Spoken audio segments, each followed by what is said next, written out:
Good evening and welcome to a special edition of To The Point. This evening with a distinguished lady we'll be discussing Egypt hosting the COMESA after 20 years. Last time we hosted it in 2001. 2021, Egypt again is hosting and presiding over COMESA this year. With us this evening is Her Excellency Ambassador Soad Shalaby, former Assistant Foreign Minister. A pleasure to have you with us as usual. Your Excellency, the significance.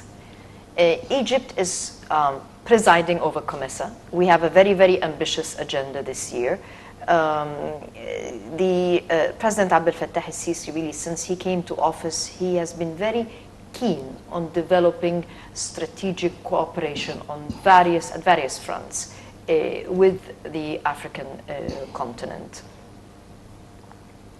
The significance, the political significance of us not only presiding over COMESA 2021, but it was hosted and one of the first events really to be held in the new administrative capital. Yeah. So it was really an introduction of Egypt's new administrative capital to the world. Political significance, in your opinion? Well, it's. I think it's a very good step for Egypt to host COMESA. First, because our strength economically and politically in the continent is, especially in the northern region, we are the leaders of Africa, whether it is in economy or in politics. We had been leaders for the African Union, and now we are hosting COMESA for 1 year. And this signifies that we are the leaders of 21 countries, that is the members of COMESA, and of course there are 2 other regions in Africa that are very strong, of course. Yes. The SADC and the West African region. The Nigeria, of course, is one of the leaders in the West African region, and South Africa. Egypt is the strongest economically in the Northern African and the East, of course, North and East. So our role as leaders is going to show up in this year. We are going to put the strategy. We are going to follow up with what happened during the last 3 years. Of course, there was COVID-19, and it was it hindered the economic situation of many countries, and we are now trying as leaders of COMESA to enhance the partnership, enhance the trade negotiations, trade of goods and services between our countries. We are going to use our power as Egypt to help those countries and to share our experience. How did we overcome COVID-19? Because other countries in COMESA have suffered a lot. Yes. So this is the time when Egypt shows its strength in the health sector, in the economic sector, in the economic reform sector, in the business, in the ICT, in many agriculture industry. We have a lot to offer, and this is why we are presiding over COMESA this year. This year, the theme is boosting resilience through strategic digital economic integration. I've noticed that in the speeches of the heads of state, there was a lot of emphasis on digital and on integrating the economies through digitization, internet, sharing of information, business-to-business cooperation. But there was always emphasis on the digital aspect. Yes. Your comment. It is very important, and I think we learned the lesson. The last 3 years, we were Zooming a lot. With COVID, yes. And even now, this summit, it's hybrid, so we are using the technology. So we cannot say that the digital integration of economy is yet, we are not yet there. And that is why we are trying to take away the obstacles that are facing us towards digital economic integration. How do we do that? We have to raise the standard of the ICT sector in all the 21 members in order to be able to trade and to do economic cooperation with each other. We have to have the same standard of ICT, which is digitalizing, transformation of everything. Yes. And now it is much easier now. Of course, we need, of course, to transportation, like for goods, we need roads and bridges, and we need all kinds of ways and means of transporting our goods through maritime, through aviation. But at the same time, we need the digital transformation in order to do everything quickly, as we are doing everything now. Whether it is business deals, whether it is banking, whether it is insurance policies, whether it is, it's very important now to know that the new generation, the youth and the new generation are going to be the ones who are going to benefit from these kind of partnerships. So they are the ones who are using the information technology more than us, whether it is in a business community, in creating a conducive climate for businesses. This needs a digital transformation. You need to put everything online so that other people can recognize you. And that is why the companies and the private sector and the banking sector should be involved in all this digital transformation. This year, actually in this summit, President Sisi said in his final communique that, they managed to draw a working plan or a strategy, medium vision, if we can put it, or a short-term strategy from 2021 to 2025 regarding pressing issues, how COMESA will be, or the targets between now and 2025. In your opinion, what are the priorities in the coming phase, taking into account that we have ailing economies, not only due to COVID-19, but also we have lots of internal wars. We're suffering from terrorism in bits and parts of the COMESA member states. I mean, what are the priorities in the coming phase? Well, as you know, it's we have to benefit. Now we are presiding over COMESA, and COMESA is over 580 million inhabitants. Yes. That means a big population, a big market. Yes. We have to overcome these difficulties, whether we like it or not. No investments will come to COMESA except if we are in a peace and stability situation. First of all, we have to solve our problems. We have to find African solutions for African problems. So between the 21 countries, we have to find a way of partnership in many fields. And as you said, that there are proposals from our president today that were put on the table.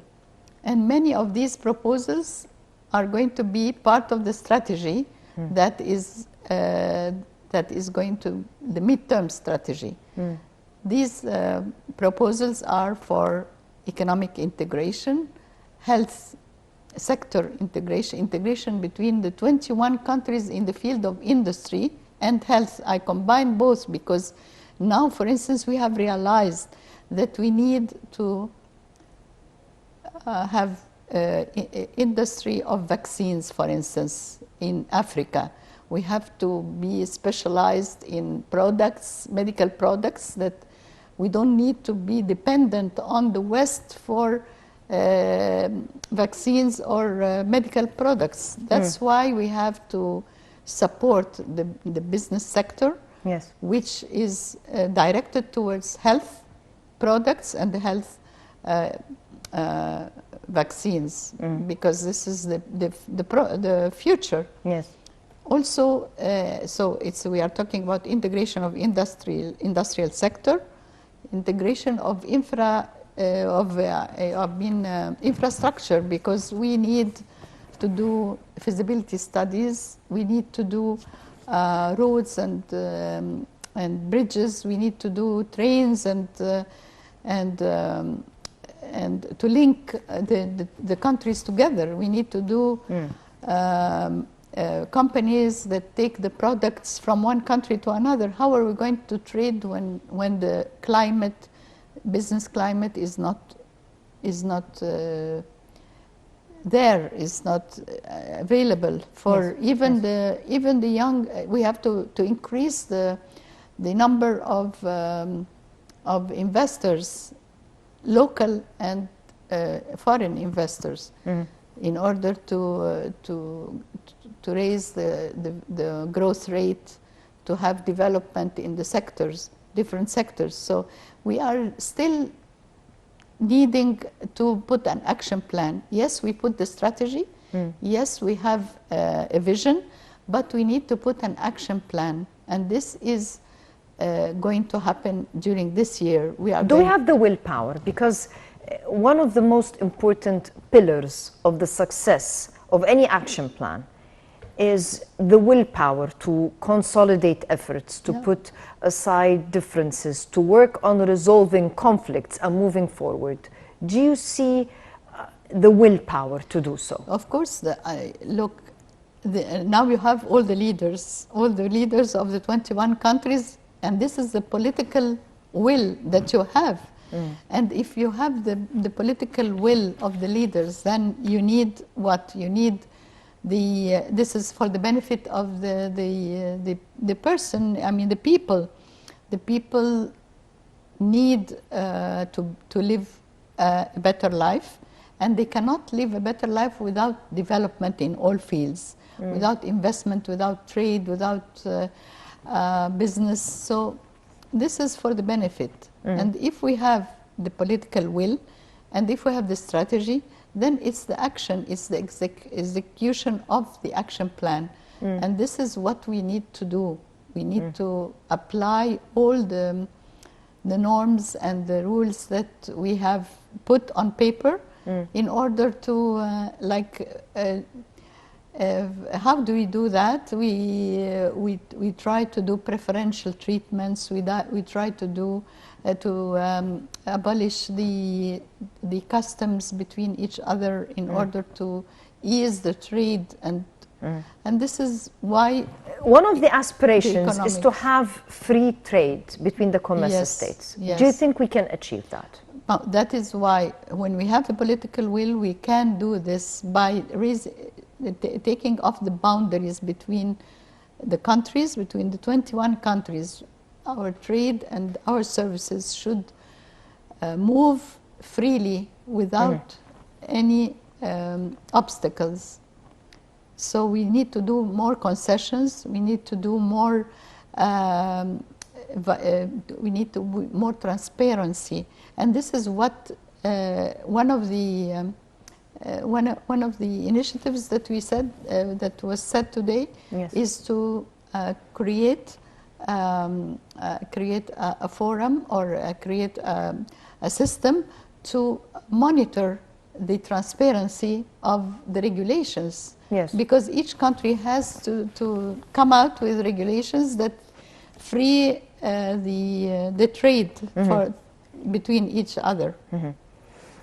Terrorism. one of the obstacles Of course. to any kind of reform. Political, economic, social. It's one of the severe problems. What can COMESA do? And what can Egypt do as chair of COMESA to help in combating this dangerous phenomena in this continent? Well, we must look at how terrorism is thriving. Terrorism is thriving through illicit drug trafficking, illicit human trafficking, illicit energy. They thrive on this, and they are for sure getting support from any country in the world that wants to continue Yes. Instability in our region. So that is why Egypt has realized this, and it is combating terrorism by all means, whether it is border, whether it is trafficking of illicit drugs, illicit weapons. We need to share information between all the COMESA countries about this huge problem of terrorism. Each country has to control its borders. Each country has to limit the movement of terrorism from one country to another, and this is very much it's obvious in the Sahel region where the borders are all open. So in order to develop our economies, we have to combat terrorism, and we have to stop any kind of irregular trade or illicit trade, and this is what Egypt is doing, and it is sharing this experience with the COMESA members in order to cooperate. You mentioned something very important, and maybe we can, when we talk about terrorism and those who fund and harbor and support, we have to talk about, I cannot but reflect on, you said, African solutions to African problems, because this is where some of the issues arise, because you have outsiders interfering. Can this be limited? Well, we are trying, but you know that interests, even of the colonialists, are getting back to Africa even after independence, but you still see all the interference of the big powers in Africa, and that is the worst that is happening now, especially in west of Africa, in Mali and in the Sahel. Of course, you can see that it is a big problem, especially when the governments themselves, the African governments, ask for help from the big powers, and then it is an open invitation, and it never ends. And especially now you can see newcomers to the African region, to the African continent. They have more interest, like Turkey, Israel, China. So it's not only the colonialists of the 20th century. There are other countries who are into other powers who are not from Africa coming, are outsiders and coming in to use the resources of Africa. With us on the line is Dr. Yomn Hamai, former member of the Shura Council and professor of economics at Ain Shams University. Dr. Yomn, can you hear us? Yeah. Yes, good evening. One of the theme actually of this year's COMESA is boosting economic integration. In your opinion, what are the opportunities and what are the challenges that we face? Actually, great opportunities from more economic integration within COMESA, especially under the presidency of Egypt for COMESA. We know before that when Egypt took the presidency of the African Union, Egypt exerted efforts towards putting Africa into the international map, and trying to find a visionary approach towards how Africa can be integrated into the world economy with new faith taking into consideration using resources efficiently, building human resources and infrastructure and so on. So a part of this economic integration, and we know quite well that COMESA is going to be integrated within the whole African Union. Nowadays, we have a free trade area among all African countries. Taking the presidency of COMESA is having very good opportunity for Egypt and for the COMESA countries and the African countries towards more economic integration, since, we are not using our resources efficiently enough. When we refer as economists, there are some indicators that can prove that such integration is going well or no. We have the intra-trade among, the COMESA countries from one perspective, from another intra-investment. So when we refer to these figures, we can find that intra-trade is still minimal compared to the opportunities. And therefore, I will refer to the speech of President al-Sisi when he mentioned actually the importance of having referring to the investment maps of these countries and having some kind of, investment integration using resources efficiently for each of these African countries, in integration methods. When you find, this integration referring to enhancing the value chain,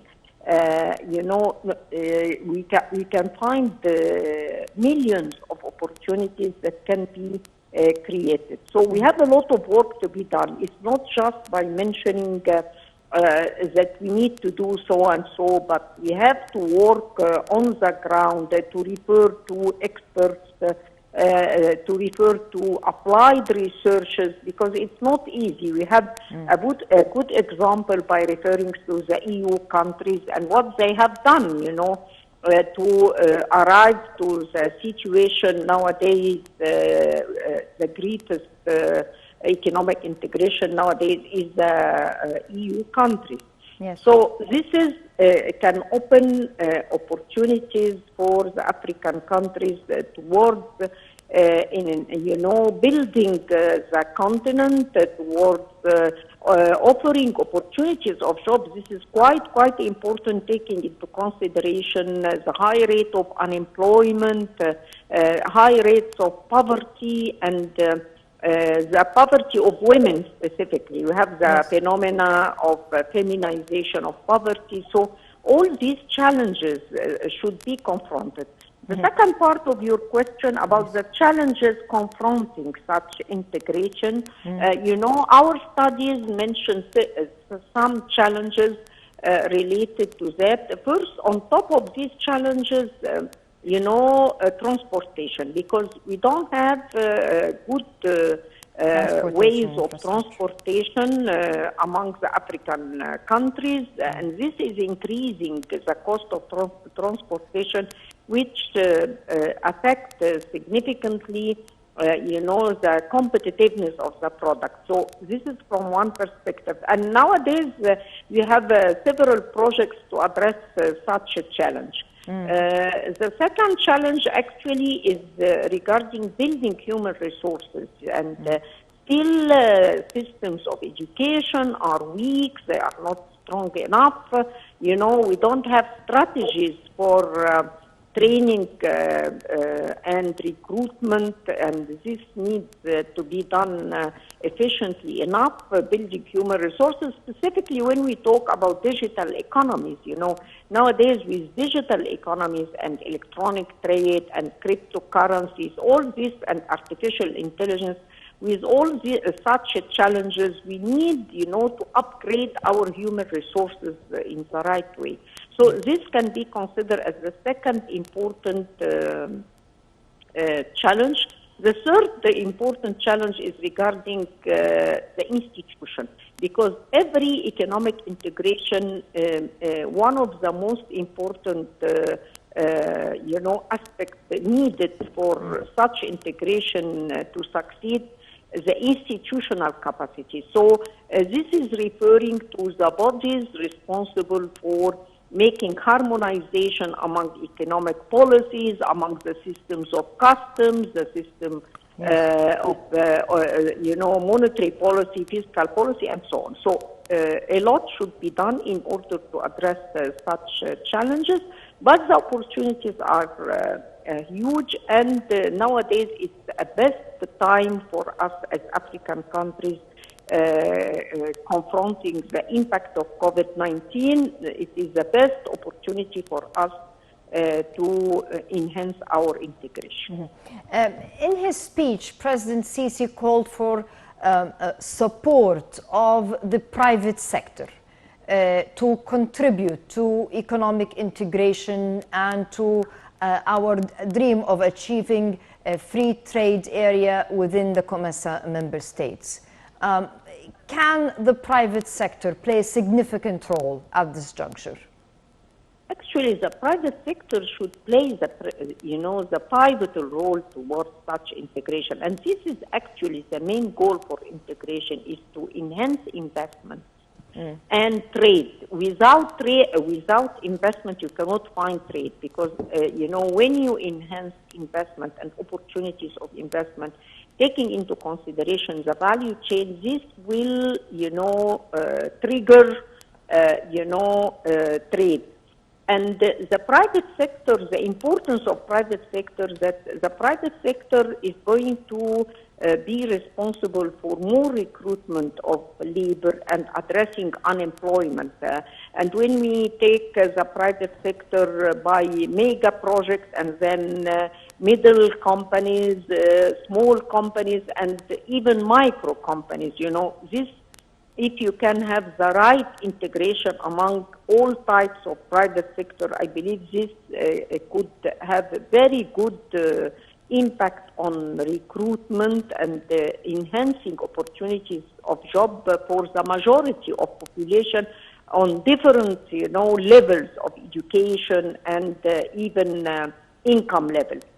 From here it comes the importance of the role of the private sector. So I believe that by having the map, the investment map, this should be done by you know, the institutions responsible of the integration of the COMESA, taking into consideration, you know, the think tanks in all the African countries, and the university should play their roles on that. So when these opportunities should be provided for businessmen and women, you know, having several you know, B2B workshops and meetings, so that the private sector can find the opportunities for investment in the African continent, and by having financial institutions to support such investment, I believe that this can help a lot to enhance the role of the private sector. Dr. Youm Hamai, thank you very much for your fruitful input. And on the sidelines of COMESA, President Abdel Fattah el-Sisi held a meeting with the Libyan head of the Presidential Council, Mohammed el-Manfi. Right after this break, we'll be discussing developments in Libya. So please stay with us.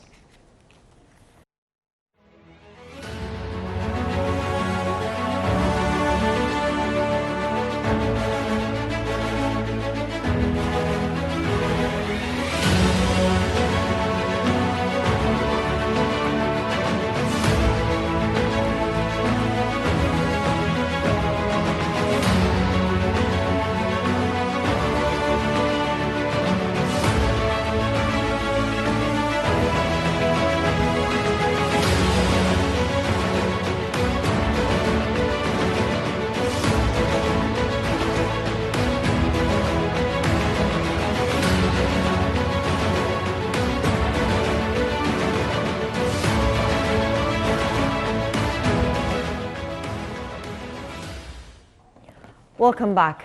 A month from now, Libyans should be going to the polling stations to select their upcoming president.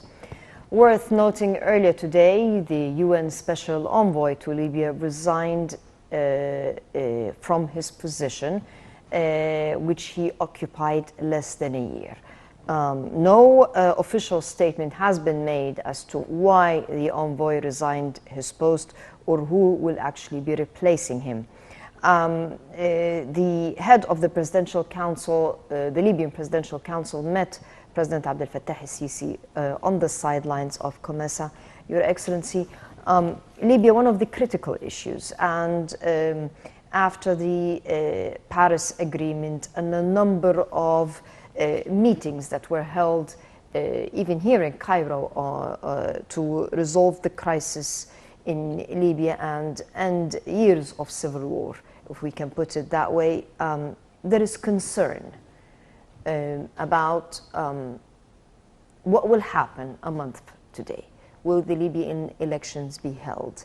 Will the environment be conducive to holding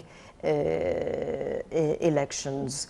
Will the opposing parties accept the election results? So many questions raised themselves, and it was definitely a priority on President Sisi's agenda to the extent that he had a meeting with the head of the Presidential Council on the sidelines of COMESA.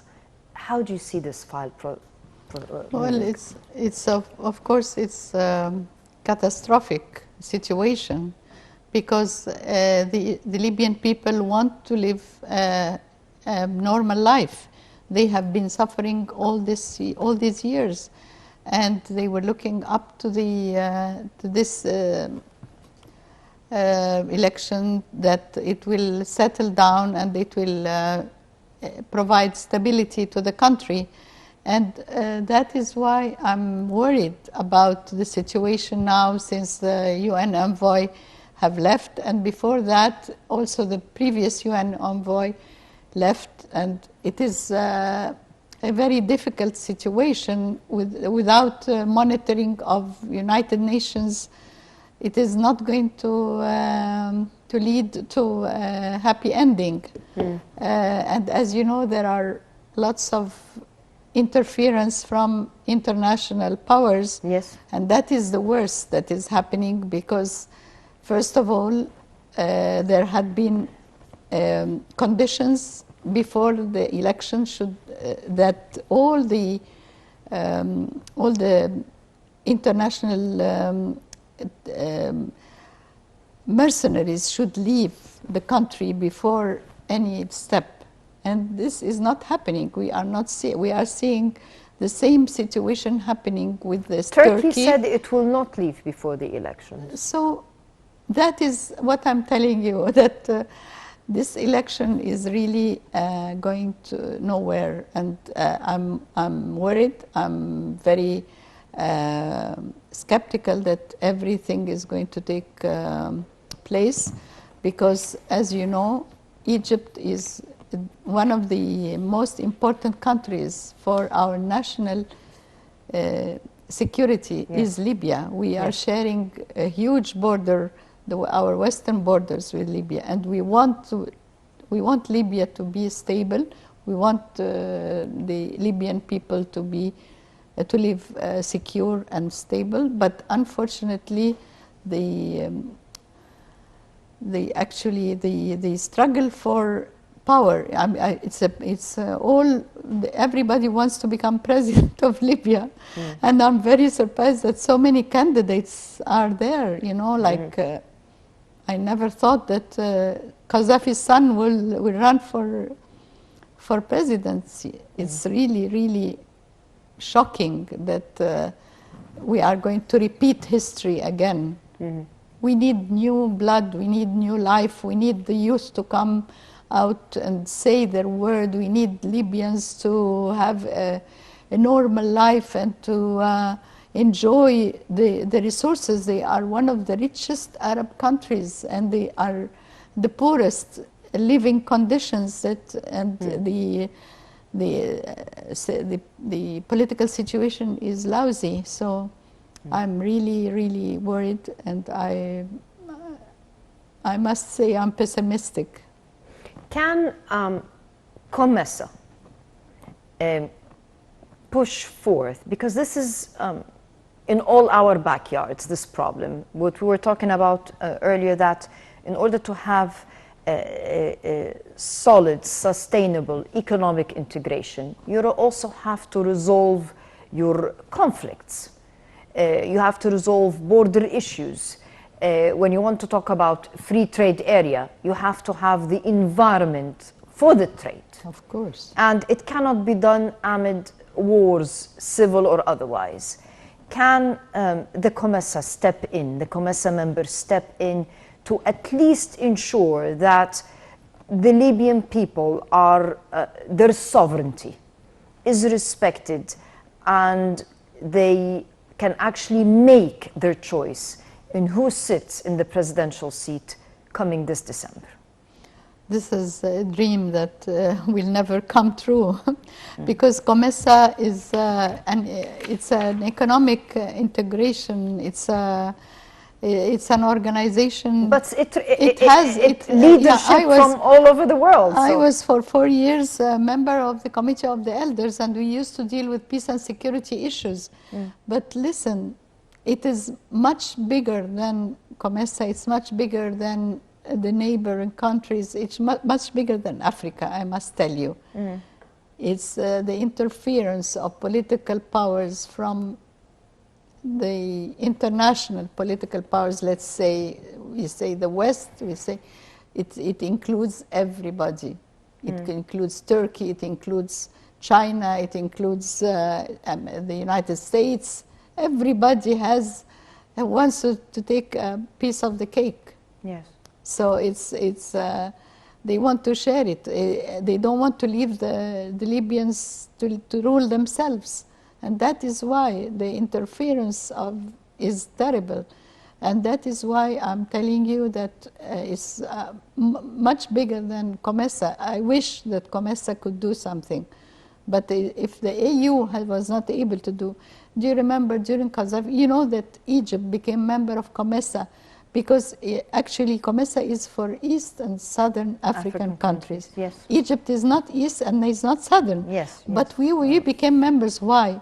Because Sudan, we are neighbors of Sudan. We are sharing borders with Sudan and sharing borders with Libya. And Libya, during Muammar Gaddafi, it was Africa was an open region for him. So he became member of COMESA and he invited Egypt, and so we became members of COMESA. We were supported by Sudan and by Libya. So now we need to support Libya to stand on its feet and to be independent and to really rule by its people. And the people have their say. They have to put their ballots and choose their leader. The significance of the UN Special Envoy resigning a month before the elections at a very, very critical time, and worth noting that this is the second UN Special Envoy that resigns. This one took office in last January. His predecessor had also resigned. At the time, the statement was due to stress. Yes, yes. And Ghassan was really doing a great job. You know, he was almost going to, he mediated with all the factions, and he was able to really, really put everybody on the table together. But unfortunately, still, he was the one who resigned because of the interference. A very, very difficult situation when the UN envoy even is not able to mediate with the people who are supposed to help. He's supposed to help them. Yes. And so if he doesn't find any help from them, if they are siding him, if they are putting him on the side, so how is he going to take the lead in this situation? And the UN, you know, was going to observe and monitor this election. So well, only time will tell. We hope that bridges can be mended and I the hope Libyan so. people can be left to make their democratic choice, Yeah, I which is hope so. really their right. Ambassador Soad Shalaby, thank you very much for joining us Thank this you. evening on To The Point. I'd like to thank you, the viewers. Wish you a very pleasant evening, and we'll see you same time next week. Until then, good night.